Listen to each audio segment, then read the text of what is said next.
কি অবস্থা সবার? আলামিন 420 চ্যানেলের আরো একটা নতুন ভিডিওতে তোমাদের সকলকে জানাচ্ছি স্বাগতম। আজকে আমরা এই বছর অর্থাৎ 2025 সালে মুক্তিপ্রাপ্ত দ্য জর্জ নামের সিনেমাটার কাহিনী জানবো। পৃথিবীর একদম মধ্যম জায়গায় বা মধ্যবর্তী স্থানে দুইটা পাহাড় আছে, আর এই পাহাড়ের মধ্যে একটা খাদ আছে, আর এই খাদটাকেই বলা হচ্ছে জর্জ। এই খাদের মধ্যে এমন এক ধরনের ক্রিয়েচাররা আছে যাদের কারণে এই খাদটাকে বলা হয় নরকের দরজা। প্রতি বছরই একজন করে লোক এই খাদটাকে পাহারা দেওয়ার জন্য আসে, যেন এই খাদে থাকা ক্রিয়েচার গুলো বাইরে বেরিয়ে আসতে না পারে। তবে প্রতি এক বছর পর পর কেন এই মানুষদের চেঞ্জ করা হয়, আর এই খাদের মধ্যে যারা আছে তারাই বা কারা, আর এটাকে নরকের দরজাই বা কেন বলা হয়, এই সবকিছুই আমরা জানবো আজকের এই মুভিতে। তাই আমি আর বেশি কথা না বলে সরাসরি মূল ভিডিও শুরু করি। হ্যালো বন্ধুরা, আজকে আমরা তোমাদেরকে এমন একটি অ্যাপ সম্পর্কে বলতে চাই যে অ্যাপটির অফিসিয়াল পার্টনার হচ্ছে PSG, এবং এখানে অনেকগুলো ম্যাচ খেলে তোমরা ল্যাপটপ, আইফোন, আইওয়াচ এবং ক্যাশ প্রাইজ সহ আরো অনেক কিছু জেতার সম্ভাবনা রয়েছে।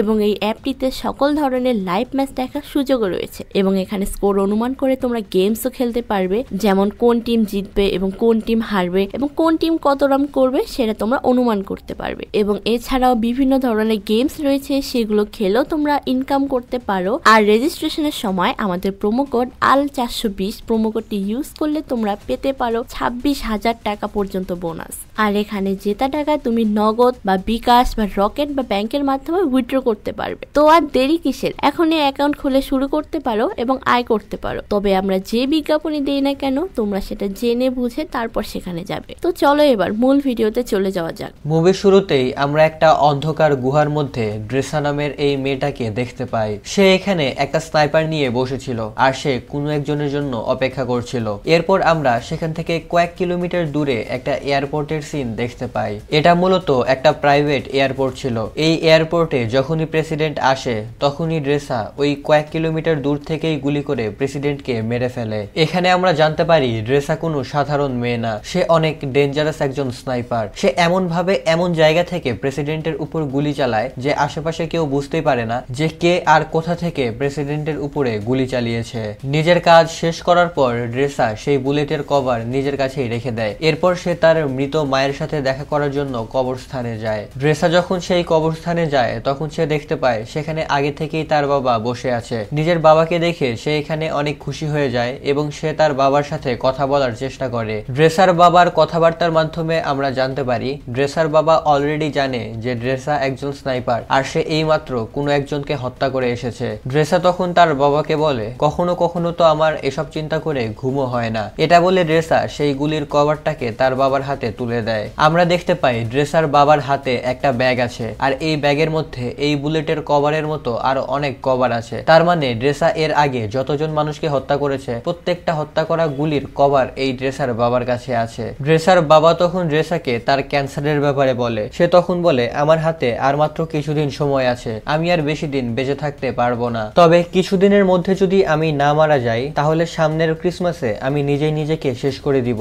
নিজের বাবার মুখে এসব কথা শুনে এখানে ড্রেসার মন অনেক বেশি খারাপ হয়ে যায়। ড্রেসা তার বাবাকে নানানভাবে বোঝানোর চেষ্টা করে, তবে তার বাবা তাকে বলে এটাই হয়তো আমাদের শেষ দেখা, এরপর হয়তো আর আমাদের দেখা হবে না। এখন আমরা লিভাই নামের এই ছেলেটাকে দেখতে পাই। সে তার খারাপ স্বপ্নের জন্য অনেক বেশি চিন্তিত হয়ে বসেছিল। নিজের দুশ্চিন্তাগুলোকে কাটানোর জন্য সে নদীর ধারে বসে বিভিন্ন কবিতা লিখত। তখনই লিভাইয়ের কাছে একটা মেসেজ আসে, এবং সেই মেসেজে তাকে একটা অ্যাড্রেসে আসতে বলা হয়। লিভাই তখন দ্রুত তার গাড়িটা নিয়ে সেই অ্যাড্রেসের উদ্দেশ্যে বেরিয়ে পড়ে। সেই জায়গাটাতে আসার পর সেখানে লিভাই একজন মহিলাকে দেখতে পায়। এই মহিলাটার নাম বার্থোলোমিও। তাদের দুজনের কথাবার্তা শোনার পর আমরা বুঝতে পারি লিভাই একসময় মিলিটারির একজন স্নাইপার ছিল, তবে সে বর্তমানে রিটায়ারমেন্ট নিয়ে নিয়েছে, আর সে এখন বেশিরভাগ সময় তার ঘরেই থাকে। এখানে বার্থো লিভাইকে একটা অফার দেয়। সে বলে, তুমি অনেক ভালো একজন স্নাইপার, এ কারণে আমি তোমাকে অন্য একটা জায়গায় পাঠাতে চাই। এই কাজটা তুমি ছাড়া আর কেউই করতে পারবে না, তুমি কি এটা করতে চাও? লিভাই তখন বলে হ্যাঁ।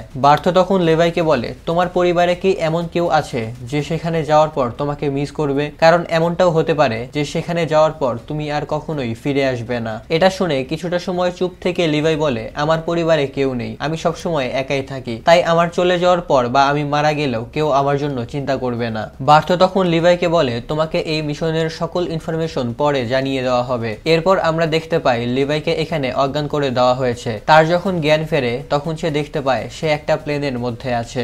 লিভাই এখনো এটা এটাই জানতো না যে তাকে মিশনের জন্য কোন দেশে পাঠানো হচ্ছে। সে যখন উঠে এই প্লেনে থাকা স্টাফদেরকে এই ব্যাপারে জিজ্ঞাসা করার চেষ্টা করে, তখন এই প্লেনে থাকা স্টাফরা তার কথায় ইগনোর করে। তখনই তার কাছে একজন পাইলট এসে তাকে বলে, তোমার মিশনের ডেস্টিনেশন চলে এসেছে, তাই ল্যান্ডিং এর জন্য প্রস্তুতি নাও। সে লিভাইকে আরো বলে, ল্যান্ডিং করার পর তোমার ডেস্টিনেশনে যাওয়ার জন্য তোমাকে কমপক্ষে 32 কিলোমিটার হাঁটতে হবে, তাই সেই জন্য মানসিকভাবে প্রস্তুত হয়ে যাও। এসব বলে সেই পাইলট লিভাইকে একটা প্যারাশুট দেয়। এরপর লিভাই সেই প্লেন থেকে জাম্প করে ধীরে ধীরে সামনের দিকে এগিয়ে যেতে থাকে। চলতে চলতে 2 দিন পার হয়ে যায়, মানে সে 2 দিন ধরে হাঁটার পর তার ডেস্টিনেশনে এসে পৌঁছায়। এখান থেকেই কিন্তু তার মিশন শুরু হবে। এখানে আসার পর সে সবার প্রথমে জেডি নামের এই লোকটাকে দেখতে পায়। জেডি তখন লিভাইকে একটা ওয়াচ টাওয়ারের কাছে নিয়ে যায় এবং তাকে বলে, আগামী 1 বছর তুমি এই ওয়াচ টাওয়ারটাকেই পাহারা দিবে। গত 1 বছর আমি নিজেও এই ওয়াচ টাওয়ারটাকে পাহারা দিয়েছি, আর এখন আমার সময় শেষ হয়ে গেছে, আর এ কারণেই তোমাকে হায়ার করা হয়েছে। লিভাই এখনো জানতো না যে তাকে এখানে কি কাজ করতে হবে। সে যখন এই ব্যাপারে জেডিকে জিজ্ঞাসা করে, তখন জেডি তাকে বলে, এখানে অনেক বড় একটা খাদ আছে, আর এই খাদটাকে জর্জ বলা হয়। সে লিভাইকে বলে, তোমাকে শুধুমাত্র এই খাদটাকেই পাহারা দিতে হবে, তোমাকে আর কিছুই করতে হবে না। এরপর সে লিভাইকে এই জায়গাটার বেশ কিছু নিয়ম সম্পর্কে বলে, আর সেখানে শুধুমাত্র তুমি কাজের কথাই বলতে পারবে, কাজের কথা ছাড়া তুমি আর অন্য কোনো কথাই বলতে পারবে না। লিভাই যে টাওয়ারে আছে এই টাওয়ারের একটা নামও আছে। এই টাওয়ারটার নাম হলো ওয়েস্ট টাওয়ার, আর তার সামনে অর্থাৎ খাদের ওই পারে আরো একটা টাওয়ার আছে, আর ওই টাওয়ারটার নাম হচ্ছে ইস্ট টাওয়ার। তবে এই জায়গাটার কড়া নিয়ম হচ্ছে সে কোনোভাবেই ওই ইস্ট টাওয়ারের লোকদের সাথে কথা বলতে পারবে না। আর তাছাড়া সেই ইস্ট টাওয়ারে যে থাকবে সে নিজেও শুধুমাত্র তার কাজেই ফোকাস করবে, সেও অন্য কোনো দিকে কোনো ফোকাস করবে না। সেই সাথে সে লিভাইকে আরো বলে, তুমি 1 বছর পর্যন্ত অন্য কারোর সাথেই যোগাযোগ করতে পারবে না। এছাড়াও এখানে একটা অটোমেটিক গান আছে, এই গানের যখন বন্দুক শেষ হয়ে যাবে তখন তোমাকে এটাকে রিলোড করতে হবে। এছাড়াও নিচে খাদের কাছাকাছি অনেকগুলো মাইন বসানো আছে, সেগুলো যদি কোনো কারণে বিস্ফোরণ হয়ে যায় তাহলে তোমাকে সেই মাইনগুলোকে এক্সচেঞ্জ করে দিতে হবে, মানে নতুন করে সেট করতে হবে। লিভাই এখনো বুঝতে পারছিল না যে তাকে আসলে কি করতে হবে। সে তখন জেডিকে জিজ্ঞাসা করে, আমি কি এখানে আসা লোকদেরকে এই জর্জের মধ্যে যাওয়া থেকে আটকাবো, এটাই কি আমার কাজ? জেডি তখন বলে, না, তোমাকে উল্টো কাজটা করতে হবে, অর্থাৎ এই খাদ বা জর্জের মধ্যে যারা আছে তাদেরকে উপরে উঠে আসা থেকে আটকাতে হবে। এরপরে জেডি একটা ছোট্ট বোমা নিয়ে এই জর্জ বা খাদের মধ্যে ফেলে দেয়। যখনই এই বোমাটা বিস্ফোরিত হয় তখনই এই জর্জের মধ্যে থেকে খুবই অদ্ভুত আর ভয়ঙ্কর শব্দ আসতে থাকে। এই শব্দটা শুনেই বোঝা যাচ্ছিল যে এই শব্দ খুবই ভয়ঙ্কর কোনো একটা মনস্টার বা এই ধরনের কিছুর। এরপরে আমরা এই জর্জের আসল সত্যিটা জানতে পারি, এটা কোনো সাধারণ জর্জ বা খাদ না, এর মধ্যে খুবই ভয়ানক কিছু একটা লুকিয়ে আছে। যাই হোক, এরপরে জেডি লিভাইকে বলে, এই খাদের মধ্যে যারা আছে তাদেরকে হলোম্যান বলা হয়, তোমাকে যে কোনো ভাবে তাদেরকে উপরে উঠে আসা থেকে আটকাতে হবে। এছাড়াও বলা হয় 1944 সালে 3টা সেনার ব্যাটালিয়ন এই খাদের মধ্যে গিয়েছিল, তবে তারা আর এই খাদ থেকে উঠে আসতে পারেনি। এছাড়াও সে লিভাইকে বলে, তুমি যদি এখানে কোনোদিন একটা অ্যালার্মের শব্দ শুনতে পাও তাহলে তুমি কোনো কিছু চিন্তা না করেই এই জায়গাটা থেকে পালাবে। আমি নিজেও জানি না যে এরকমটা কেন করতে হবে, কিন্তু আমাকে যা বলা হয়েছে বা আমি যেটা জানি আমি শুধুমাত্র সেটাই তোমাকে জানাচ্ছি। এখন তাদের দুইজনের নজরই সামনে থাকা টাওয়ারটার উপরে যায়। সেখানেও নতুন একজন অফিসারকে অ্যাপয়েন্ট করা হয়েছে, কারণ আগের অফিসারের ডিউটি শেষ হয়ে গিয়েছিল বা তার 1 বছর পূর্ণ হয়ে গিয়েছিল। এখন জেডি লিভাইকে এই জায়গায় খাওয়া দাওয়া সম্পর্কে বলে। সে বলে, এই জায়গায় তোমার 1 বছরের খাবার মজুদ রাখা হয়েছে, আর তাছাড়াও তুমি যদি শিকার করতে চাও তাহলে তুমি সেটাও করতে পারো। এছাড়াও সে বলে, এই জায়গাটাকে গত 75 বছর ধরে সিক্রেট রাখা হয়েছে, বড় বড় দেশের প্রধানমন্ত্রীরাও এই জায়গাটা সম্পর্কে জানে না, আর আমাদেরকেও ভবিষ্যতে এই জায়গাটাকে সিক্রেট রাখতে হবে। সে বলে, এই জায়গাটা এত বেশি সিক্রেট যে এখানে কোনো স্যাটেলাইটও ছবি তুলতে পারে না, কারণ এখানে অনেক জ্যামার লাগানো হয়েছে। এই সব কিছু বলে জেডি সেখান থেকে চলে যাওয়ার জন্য বেরিয়ে পড়ে। একটা জায়গায় এসে সে সিগন্যাল দেওয়ার জন্য একটা স্মোক গ্রেনেড চালায়। তখনই সেখানে একটা হেলিকপ্টার তাকে নেওয়ার জন্য চলে আসে। হেলিকপ্টারে ওঠার পর একজন অফিসার প্রথমে তার আইডেন্টিটি সম্পর্কে তাকে জিজ্ঞাসা করে, এরপর সে জেডিকে গুলি করে এখানেই মেরে ফেলে। এখানে আমরা জানতে পারি এই জায়গাটা এত বেশি সিক্রেট যে এই জায়গাটা থেকে কাউকেই বেঁচে বেরিয়ে যেতে দেওয়া হয় না। এখন আমরা দেখতে পারি লিভাইকে যেভাবে সবকিছু বলা হয়েছিল লিভাই সেভাবেই তার কাজকর্মগুলো করছে। সে প্রথমেই সেই অটোমেটেড গানের মধ্যে বন্দুকের গুলি লোড করে, এরপর সে আশেপাশে সবকিছুই একবার চেক করে। 1 মাস পার হয়ে যাওয়ার পর সে এখান থেকে বাইরে কারোর সাথে যোগাযোগ করে এবং বলে, আমি এখানে এখন পর্যন্ত কোনো শত্রুর সম্মুখীন হইনি বা কোনো শত্রুর সাথে আমার কোনো ফাইট হয়নি। এতটুকু বলেই সে কল কেটে দেয়, কারণ তাকে শুধুমাত্র এতটুকু বলারই পারমিশন দেওয়া হয়েছিল, আর সে এতটুকু রিপোর্ট প্রতি মাসে শুধুমাত্র একবার দিবে। এরপর সে নিজের সময় সময় কাটানোর জন্য আলমারিতে থাকা বই পড়তে যায়। বইয়ের পেছনে দেয়ালে সে বিভিন্ন ধরনের মেসেজ লেখা দেখতে পায়। লিভাইয়ের আগে যারা এই জায়গাটাতে ছিল তারা নিজেদের এক্সপেরিয়েন্সের কথা এই দেয়ালে এভাবে লিখে গিয়েছিল। এই মেসেজগুলো পড়ার পর লিভাই বাইরে বেরিয়ে আসে। এরপর সে একটা টেলিস্কোপের সাহায্যে অন্য টাওয়ারে থাকা মানুষটাকে দেখার চেষ্টা করতে থাকে। সেই টাওয়ারে একজন মেয়ে ছিল, আর এটা ছিল আমাদের মুভির শুরুতে দেখানো সেই ড্রেসার সৌন্দর্য দেখে লিভাই এখানে তাকে দেখতেই থাকে। তবে সে তার সাথে যোগাযোগ বা কথা বলার চেষ্টা করে না, কারণ অন্য টাওয়ারে থাকা মানুষের সাথে যোগাযোগ করার পারমিশন তার ছিল না। এভাবেই দেখতে দেখতে 2 থেকে 3 মাসের মতো কেটে যায়। এখন ড্রেসাও জেনে গিয়েছিল যে অন্য টাওয়ার থেকে একজন লোক তাকে দেখে। এ কারণে ড্রেসা একদিন তার জন্মদিনে লিভাইয়ের সাথে কথা বলার সিদ্ধান্ত নেয়। ড্রেসা তখন একটা হোয়াইট বোর্ডে লিভাইকে তার নাম জানায় এবং তাকে তার নাম সম্পর্কে জিজ্ঞাসা করে। লিভাইও তখন একটা হোয়াইট বোর্ডে লিখে জানায়, আমাদের কথা বলা এলাও না, অর্গানাইজেশন থেকে আমাদেরকে যোগাযোগ করতে নিষেধ করা হয়েছে। তবে তারপরেও ড্রেসা এখানে তার সাথে কথা বলার চেষ্টা করতে থাকে। এই কারণে লিভাই নিজেও তার সাথে কথা বলা শুরু করে দেয়। তারা দুইজনে এরপর নিজেদের নাম শেয়ার করে, আর এভাবেই তাদের মধ্যে বন্ধুত্ব হয়ে যায়। এভাবে চলতে চলতে তারা দুজনেই যখন জানতে পারে যে তারা দুজনেই স্নাইপার, তখন তারা একে অপরের পরীক্ষা নেয়। প্রথমে ড্রেসা যে টাওয়ারে আছে সেই টাওয়ারে একটা বস্তুকে রাখা হয় এবং সেটাকে লেভাই টার্গেট করে। লেভাই সফলভাবেই সেই টার্গেটটাকে হিট করে। এরপর ড্রেসাও নিজের পরীক্ষা দেয়। লেভাইয়ের টাওয়ারে একটা জিনিসকে রাখা হয় এবং ড্রেসা সেটাকে শুট করে। তখনই ড্রেসা লক্ষ্য করে নিচ থেকে বেশ কিছু মনস্টার লেভাইয়ের ওয়াচ টাওয়ারের উপরে উঠছে। ড্রেসা তখন দ্রুত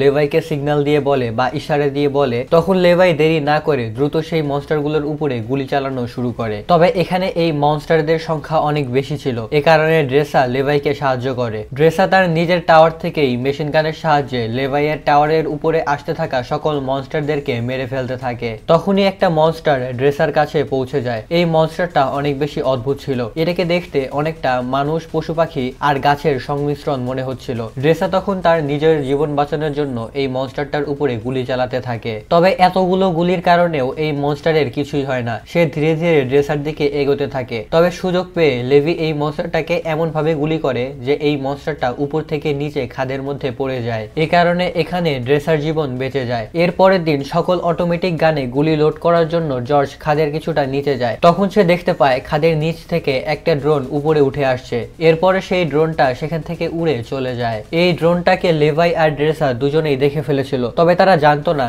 যে এই জিনিসটা আসলে কি, আর এই জিনিসটা এরকম একটা সিক্রেট জায়গায় কিভাবে এলো। এভাবেই চলতে চলতে আরো কিছু মাস কেটে যায়। এখন ডিসেম্বর মাস ছিল। এভাবেই একদিন লেভাই চিন্তা করে যে সে এবার ড্রেসার সাথে সরাসরি দেখা করবে। সে তখন তার আরপিজিতে, মানে যেটা দিয়ে রকেট লঞ্চ করা হয়, সেখানে একটা দড়ি বেঁধে দেয়। তাকে এরকমটা করতে ড্রেসাও দেখে ফেলে। তবে ড্রেসা বুঝতে পারছিল না যে লেভাই আসলে কি করতে চায়। তবে ততক্ষণে লেভাই সেই রকেট লঞ্চারটাকে চালিয়ে দেয়, আর এটার সাথে একটা দড়ি বাঁধা ছিল। এই দড়িটা তখন ড্রেসার কাছে পৌঁছে যায়। ড্রেসা তখন এই দড়িটাকে একটা গাছের সাথে বেঁধে দেয়। এরপরে লেভাই এই দড়ির সাহায্যেই এই ওয়াচ টাওয়ারে চলে আসে। ড্রেসা যখন লেভাইকে এখানে দেখে তখন সে অনেক বেশি খুশি হয়ে যায়। এরপরে লেভাই যখন ড্রেসাকে জড়িয়ে ধরতে যায় তখন ড্রেসা তাকে আগে গোসল করে আসতে বলে। লেভাই যখন গোসল করছিল ড্রেসা তখন লুকিয়ে লুকিয়ে তার গোসল করা দেখতে থাকে। এরপর তারা দুজন একসাথে বসে অনেক কথাবার্তা বলতে থাকে। ড্রেসা তখন লেভাইকে জিজ্ঞাসা করে, তুমি তোমার জীবনের সবচেয়ে বড় শট কত দূরে মেরেছিলে? লেভাই তখন বলে, আমি আমার জীবনের সবচেয়ে বড় শট 3240 মিটার দূর থেকে মেরেছিলাম। যাই হোক, এরপরে লেভাই ড্রেসাকে জিজ্ঞাসা করে, এই জায়গায় আসলে এমন কি আছে যেটার কারণে এই জায়গাটাকে এত বেশি সিক্রেট রাখা হয়েছে? ড্রেসা তখন বলে, এই সমস্ত জিনিসে মনোযোগ না দিয়ে তুমি তোমার নিজের কাজে ফোকাস করো। এরপর ড্রেসা লেভাইকে তার বাবার ব্যাপারে বলে, যে হয়তো এতক্ষণে মারা গেছে, কারণ অলরেডি ক্রিসমাস শেষ হয়ে গেছে। আর তার বাবা তো বলেছিল যে সে এই ক্রিসমাসের মধ্যেই মারা যাবে বা নিজে আত্মহত্যা করবে। এরপরে ড্রেসা এখানে একটা মিউজিক প্লে করে লেভাইকে তার সাথে নাচতে বলে, এবং নাচতে নাচতে এখানে তারা অনেক বেশি কাছাকাছি চলে এসে সবকিছুর লিমিট ক্রস করে ফেলে, মানে বুঝতেই পারতেছো, লিমিট ক্রস করে ফেলে। এরপরে লেভাই ড্রেসাকে বলে, আমি অনেক বেশি কবিতা লিখতে পছন্দ করি, আর আমি তোমার জন্যও একটা কবিতা লিখেছি। এটা শুনে ড্রেসা লেভাইকে সেই কবিতাটা পড়ে শোনানোর জন্য বলে। তবে লেভাই তখন বলে, না, আমরা যখন এই জায়গাটা থেকে বের হয়ে যাব তখন আমি তোমাকে সেই কবিতাটা পড়ে শোনাবো। যাই হোক, এরপরে লেভাই সেখান থেকে তার নিজের টাওয়ারে ফিরে আসতে থাকে। সেই দড়িটার সাহায্যে লেভাই যখন ফিরে আসছিল তখন সে লক্ষ্য করে সেই টাওয়ারটা বেয়ে বেয়ে অনেকগুলো মনস্টার উপরের দিকে উঠে যাওয়ার চেষ্টা করছে। তবে কিছুটা উপরে ওঠার পর সেই ল্যান্ডমাইনের সাথে ধাক্কা খাওয়ার কারণে সেখানে অনেক বড় একটা ব্লাস্ট হয়। এই ব্লাস্টের কারণে লেভাই যে দড়ির সাথে বাঁধা ছিল সেই দড়িটা এখানে পুড়ে যায়। এ কারণে লেভাই উপর থেকে সেই খাদের মধ্যে পড়ে যেতে থাকে। এখন লেভাইকে এভাবে পড়ে যেতে ড্রেসা দেখে ফেলে। ড্রেসা তখন কোনো কিছু চিন্তা না করে একটা প্যারাশুট নিয়ে সে নিজেও এই খাদের মধ্যে লাফ দেয়। এরপরে আমরা দেখতে পাই ড্রেসাকে। ড্রেসা এই খাদের মধ্যে থাকা একটা নদীতে করে ভেসে যাচ্ছিল, তবে তারপরেও সে কোনো রকমে পাড়ে উঠে আসে। এরপরে আমরা লিভাইকে দেখতে পাই, সে এই খাদের মধ্যে থাকা অনেক বড় একটা গাছের সাথে ঝুলে আছে। তখনই সেখানে অনেক বড় একটা কাকড়া টাইপের মনস্টার চলে আসে, মানে এটাও মিউট্যান্ট হয়ে গেছে। তবে এই মনস্টারটার ওজনের কারণে লিভাই সেই গাছ ভেঙে নিচে পড়ে যায়। তবে নিচে সে যে জায়গায় পড়েছিল সেটাও একটা মনস্টার ছিল, মানে এটা অনেকটা শিকড়ের মতো ছিল, বাট এটা অনেকটা মানুষ খেকো টাইপ যে গাছগুলো আছে না, এটা ওইরকম ছিল আর কি। তো এই মনস্টারটা লিভাইয়ের কোনো ক্ষতি করার আগেই সেখানে ড্রেসা চলে আসে এবং সে লিভাইকে বাঁচিয়ে নেয়। এরপর তারা দুজন মিলে এই জায়গাটাকে ভালো মতো দেখতে থাকে। তখনই ঘোড়ায় চড়ে সেখানে বেশ কিছু হলোম্যান চলে আসে এবং তাদের দুজনের উপরে আক্রমণ করে। এখানে লেভাই আর ড্রেসা নিজেরা ভয় না পেয়ে সাহসিকতার সাথে তাদের সাথে ফাইট করতে থাকে। এখানে দুইটা হলোম্যান চলে এসেছিল, তারা দুজন মিলে একটা হলোম্যানকে মেরে ফেলতে সক্ষম হয় এবং অপরটা পালিয়ে যায়। তবে এই হলোম্যানটাকে মেরে ফেলার পর লিভাই যখন এটার কাছে যায় তখন সে দেখতে পায় এই হলোম্যানটা দ্বিতীয় বিশ্বযুদ্ধের সময় যে সৈনিকরা ছিল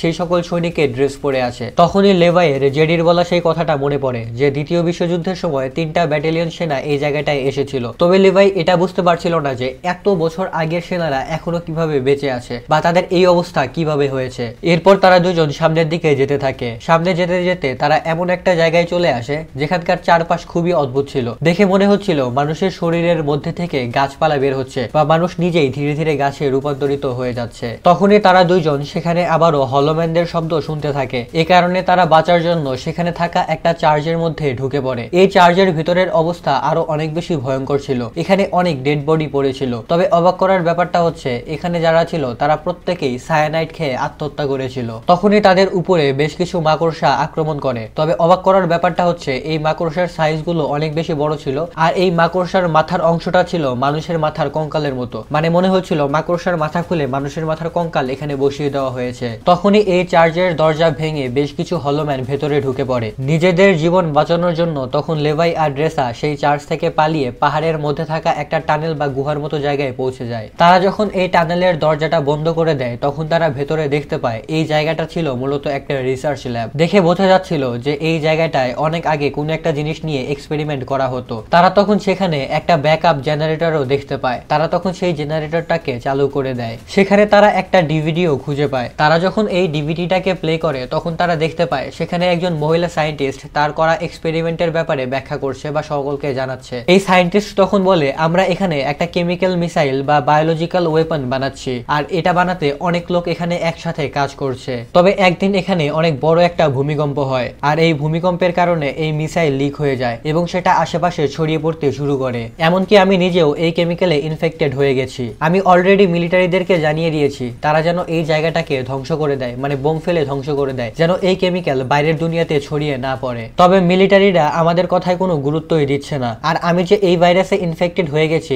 এটা আমার শরীরে প্রভাব ফেলবে মোট 5 দিন পর, অর্থাৎ এই ভাইরাসটার প্রভাব ফেলতে সময় লাগে 5 দিন। এখন এই সায়েন্টিস্টের মুখে এসব কথা শুনে তারা দুজনেই সবকিছু বুঝতে পারে। তারা তখন এই ল্যাবটাকে ভালো মতো চেক করতে থাকে। তারা এখানে একটা নতুন জেনারেশনের কম্পিউটার খুঁজে পায় আর এই জিনিসটা অনেক বেশি অদ্ভুত ছিল, কারণ এরকম একটা জায়গায় নতুন জেনারেশনের কম্পিউটার কিভাবে আসবে। তারা দুজনে মিলে তখন সেই কম্পিউটারটাকে চালু করে এর ভেতরের ইনফরমেশন গুলোকে দেখতে থাকে। তারা এখানে ডার্ক লেক নামের একটা কোম্পানি সম্পর্কে জানতে পারে যারা প্যারামিলিটারি বানানোর চেষ্টা করছিল। তারা এখান থেকে ইনফেক্টেড এই মনস্টারগুলোর স্যাম্পল নিয়ে যায় এবং সেগুলোকে তাদের নিজেদের সোলজারের মধ্যে ইনপুট করে যেন তারা সুপার সোলজার বানাতে পারে। আর এই সুপার সোলজার বানানোর চক্করেই কোনো দেশ এই জায়গাটাকে ধ্বংস করতে চায় না। সেই সাথে তারা এটাও জানতে পারে যে এখানে যে খাদটা আছে এই খাদটা মোট 4.5 কিলোমিটার লম্বা। এই সব কিছু জানার পর তারা যখন এখান থেকে বাইরে বেরিয়ে যায় তখনই একটা হলোম্যান তাদের উপরে আক্রমণ করে। এই হলোম্যানটা তখন ড্রেসাকে একটা দড়ির সাথে বেঁধে তাকে টেনে নিয়ে সেখান থেকে চলে যেতে থাকে। যদিও ড্রেসা এখানে একটা ছুরি দিয়ে এই দড়িটাকে কেটে ফেলার চেষ্টা করে তবে এতে কোনো লাভই হয় না। এদিকে লেভাইও তখন ড্রেসাকে চারিদিকে খুঁজতে থাকে। খুঁজতে খুঁজতে লেভাই এমন একটা জায়গায় চলে আসে যেখানে অনেক বড় সাইজের একটা মিসাইল ছিল। এদিকে এবার আমরা ড্রেসাকে দেখতে পাই। আমরা দেখতে পাই সেই হলোম্যানটা ড্রেসাকে উপরে বেঁধে রেখেছে। ড্রেসা তখন এই হলোম্যানটাকে বলে এই দড়িটাকে খুলে দিতে, তবে এই হলোম্যান তার কোনো কথাই শোনে না। ড্রেসা তখন কোনোভাবে এই দড়িটাকে খুলে এই হলোম্যানের উপরে আক্রমণ করে দেয়। অনেক লম্বা সময় ধরে তাদের দুজনের মধ্যে ফাইট চলতে থাকে। এই হলোম্যানটা যখন ড্রেসাকে মেরেই ফেলবে তখনই এখানে লেভাই চলে আসে আর গুলি করে এই হলোম্যানকে মেরে ফেলে। এই হলোম্যানের জামায় নাম দেখে লেভাই বুঝতে পারে এটাই হচ্ছে এই ওয়াচ টাওয়ারে পাহারা দিতে আসা প্রথম লোক যে নিজেও কোনোভাবে ইনফেক্টেড হয়ে গেছে। এ কারণে এখন তারা যে কোনোভাবে দ্রুত এই জায়গাটা থেকে বেরিয়ে যেতে চায়। এখন তারা একটা পুরাতন গাড়ির মধ্যে নতুন ব্যাটারি ভরে এবং সেটাকে একটা দড়ির সাথে বেঁধে লিফটের মতো করে উপরের দিকে যেতে থাকে। তবে তারা যখন উপরের দিকে যাচ্ছিল তখন অনেক হলোম্যানরাও এই দড়িগুলোর সাহায্যে উপরের দিকে উঠে আসতে শুরু করে। তারা দুজনে তখন অনেক কষ্টে এই হলোম্যানদের সাথে ফাইট করা শুরু করে। এক পর্যায়ে তারা কোনো রকমে আগুন জ্বালিয়ে দিয়ে এই হলোম্যানদেরকে এখান থেকে দূরে সরিয়ে দিতে সক্ষম হয়। এরপর তারা কোনোভাবে পাহাড়ের একটা চড়াইয়ে এসে সেই গাড়িটাকেও নিচে ফেলে দেয়। এখন তারা এই পাহাড় বেয়ে বেয়ে কোনো রকমে ইস্ট টাওয়ারের কাছে পৌঁছে যায়। তারা দুজনে এখানে চিন্তা করছিল যে তাদের মধ্যেও কেউ এখানে ইনফেক্টেড হয়ে গিয়েছে কিনা। যাই হোক, এরপরে লিভাই তার নিজের ওয়াচ টাওয়ারে ফিরে আসে। এরপর সে বার্থোর সাথে যোগাযোগ করে। বার্থো এখানে তাকে জিজ্ঞাসা করে, তুমি কি ওই জর্জের ভিতরে গিয়েছিলে? লিভাই তখন সরাসরি বলে, না, আমি সেই জর্জের মধ্যে যাইনি। এটা শুনে বার্থো বলে, তাহলে হতে পারে অপর টাওয়ারের কেউ একজন এই জর্জের ভিতরে গিয়েছিল, কারণ এই জর্জের মধ্যে আমাদের একটা কম্পিউটার আছে আর সেই কম্পিউটারটাকে চালু করা হয়েছিল, তার মানে কেউ না কেউ তো অবশ্যই সেখানে গিয়েছিল। বার্থো এবার লিভাইকে একটা নতুন কাজ দেয়, আর সেটা হচ্ছে ইস্ট টাওয়ারে থাকা সেই মেয়েটাকে মেরে ফেলতে হবে। মানে এখানে লিভাইকে ড্রেসাকে মেরে ফেলতে হবে। এখানে কিন্তু বার্থো আগে থেকে জানতো যে সেই জর্জের মধ্যে তারা দুজনেই গিয়েছিল, কারণ সেখানে সিসিটিভি ক্যামেরা রাখা ছিল আর এই সিসিটিভি ক্যামেরার সাহায্যে বার্থো সবকিছু আগে থেকেই জেনে গিয়েছিল। তবে সে লিভাইকে এটা বুঝতে দেয় না যে সে অলরেডি এই সবকিছুই জানে। এর পরের দিন আমরা দেখতে পাই বার্থো নিজে একটা হেলিকপ্টারে করে এই জায়গাটাতে চলে এসেছে। এই হেলিকপ্টারটাকে ড্রেসা আর লিভাই দুজনেই দেখে ফেলেছিল। তারা দুজনেই তখন বুঝে গিয়েছিল যে এখানে মূলত তারা তাদেরকে মারার জন্যই এসেছে। এরপর তারা দুজনেই জঙ্গলের মধ্যে দিয়ে পালানো শুরু করে। এখানে জঙ্গলের মধ্যেও তাদের উপরে আক্রমণ হচ্ছিল। এখানে তারা দুজনেই জানতো যে 4.2 কিলোমিটার পার হওয়ার পর তারা একে অপরের সাথে দেখা করতে পারবে, কারণ 4.2 কিলোমিটার পর এই খাদটা একটা জায়গায় এসে মিশে যায়। লিভাই তখন এখানে থাকা অ্যান্টিনাগুলোকে ধ্বংস করে দেয়। এ কারণে এখানকার অ্যালার্ম বাজতে শুরু করে। এই অ্যালার্ম বাজার অর্থ হচ্ছে আগামী 2 মিনিটের মধ্যে এই জায়গায় থাকার প্রত্যেকটা বোমা বা পারমাণবিক বোমা অ্যাক্টিভ হয়ে যাবে। আর এই পারমাণবিক বোমা অ্যাক্টিভ হয়ে যাওয়ার কারণে এই সম্পূর্ণ জায়গাটাই ধ্বংস হয়ে যাবে। আর এখানে যে পারমাণবিক বোমা আছে আর সেটা যে 2 মিনিটের মধ্যে ফেটে যাবে এটা বার্থো ভালো মতোই জানতো। এই কারণে সে দ্রুত হেলিকপ্টারে করে সেখান থেকে পালানো শুরু করে। এদিকে লেভাই আর ড্রেসাও সেখান থেকে দৌড়ে পালানোর চেষ্টা করছিল। আমরা দেখতে পাই 2 মিনিটের মধ্যে এই পারমাণবিক বোমাটা অ্যাক্টিভ হয়ে যায় আর সেখানে অনেক বড় একটা ব্লাস্ট হয়। এই ব্লাস্টের কারণে এই জায়গাটায় থাকা প্রত্যেকটা হলোম্যানই মারা যায়। বার্থো এই জায়গাটা থেকে পালাতে পারে না, কারণ এই ব্লাস্টের শকওয়েভের কারণে তার হেলিকপ্টার এখানে ধ্বংস হয়ে যায়। এই ব্লাস্টের কারণে লিভাই এখানে একটা খাদের মধ্যে পড়ে যায়, তবে ড্রেসা এখানে সুস্থভাবেই বেরিয়ে আসতে পারে। এরপর সে একটা জায়গায় বসে লেভাইয়ের জন্য অপেক্ষা করতে থাকে। অনেকদিন পার হয়ে যায়, তবে লেভাই আর ফিরে আসে না। এই কারণে সে মনে করে লেভাই হয়তো সেই ব্লাস্টের কারণে মারা গেছে। এই কারণে সে লেভাইয়ের দেওয়া সেই কবিতাটাকে পড়তে থাকে এবং সে সেখানে অনেক বেশি ইমোশনাল হয়ে যায়। এরপরে আমরা দেখতে পাই ড্রেসা এবারে একটা রেস্টুরেন্টে কাজ করা শুরু করেছে। এভাবেই একদিন হঠাৎ করে কাস্টমার সেজে এখানে লেভাই চলে আসে। লেভাইকে এখানে দেখে ড্রেসা এখানে অনেক বেশি খুশি হয়ে যায়। আর এখানেই এই মুভিটা শেষ হয়ে যায়। সত্যি বলতে এই মুভিতে ড্রেসা আর লিভাইয়ের যে কেমিস্ট্রিটা দেখানো হয়েছে এটা আমার খুব একটা বেশি ভালো লাগে নাই। মানে তাদের দুজনের কেমিস্ট্রিটা আরো অনেক বেশি সুন্দর হতে পারতো। তবে এই মুভিটা মোটামুটি ইউনিক টাইপের আছে আর এটার কাহিনীটাও মোটামুটি আমার ভালোই লাগছে। সো তোমাদের এই জিনিসটা কেমন লাগছে এটা অবশ্যই কমেন্টে জানিয়ে দিও। আজকের মতো আমি এখানেই বিদায় নিচ্ছি। ভালো থাকো, সুস্থ থাকো, আল্লাহ হাফেজ।